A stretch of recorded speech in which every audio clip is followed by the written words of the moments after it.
It was meant to be just another Saturday night, uneventful, ordinary.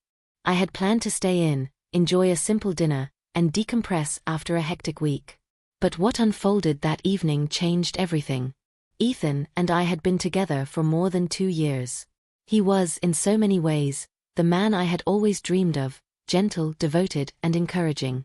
Like all couples, we faced our share of arguments, but deep down, I believed we were solid. We shared a modest apartment in the city, and although we occasionally clashed over little things, I thought we were content. I had no idea how quickly that illusion would crumble. It all began with what felt like a harmless omission, a small, quiet lie. That night, after a few too many glasses of wine, I made a choice that would unravel everything. I agreed to meet someone I hadn't seen in years. His name was James, an old friend from college. Once, we had been close, but life and distance had pulled us apart.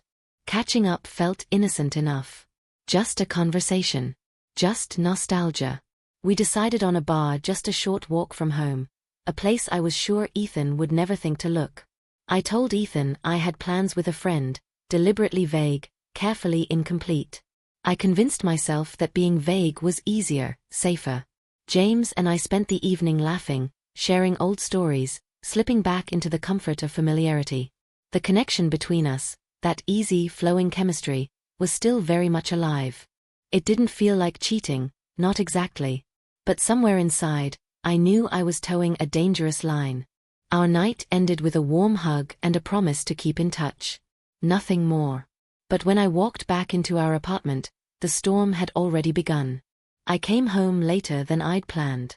Ethan was on the couch, still quiet, eyes sharp with suspicion. The moment our eyes met, guilt crashed over me like a wave.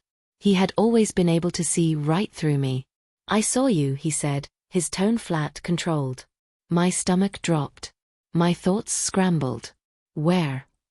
I asked, my voice barely convincing. "At the bar," he replied, his words slicing through the air. "With James." I froze. How could he have known? Had he followed me? I didn't think it was a big deal, I mumbled, though even to my own ears, it sounded hollow and cowardly. He stood up slowly. His face had gone pale, but there was no fury in his eyes, only something far worse. Hurt. He wasn't shouting. He didn't accuse or lash out. He just stood there, visibly wounded, like something inside him had broken. "I never imagined you'd do this," he said, voice trembling. "I trusted you. And you broke that trust."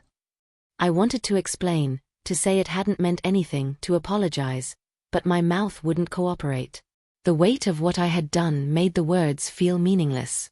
And then, instead of walking out or erupting in anger, Ethan turned away in silence. He went to our bedroom and gently closed the door behind him. I remained in the living room, too stunned to move. The quiet was suffocating. I knew in that moment, I had destroyed us. Hours crawled by. I waited for him to come out, to speak, to react in any way. But the door never opened. He didn't say a word.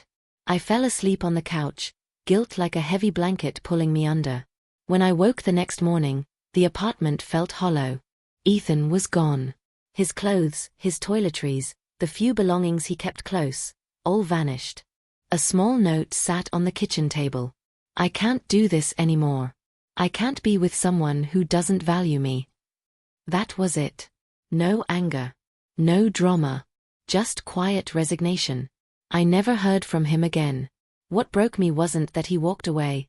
I knew I had given him every reason to leave. What shattered me was how easily he let go. There was no argument, no plea to work things out, no final goodbye. Just absence. I spent the following weeks in a fog, haunted by regret. I reached out, messages, calls, anything I could think of. But he never responded. Ethan had vanished, and with him went the foundation we had built, the trust, the warmth, the belief in us.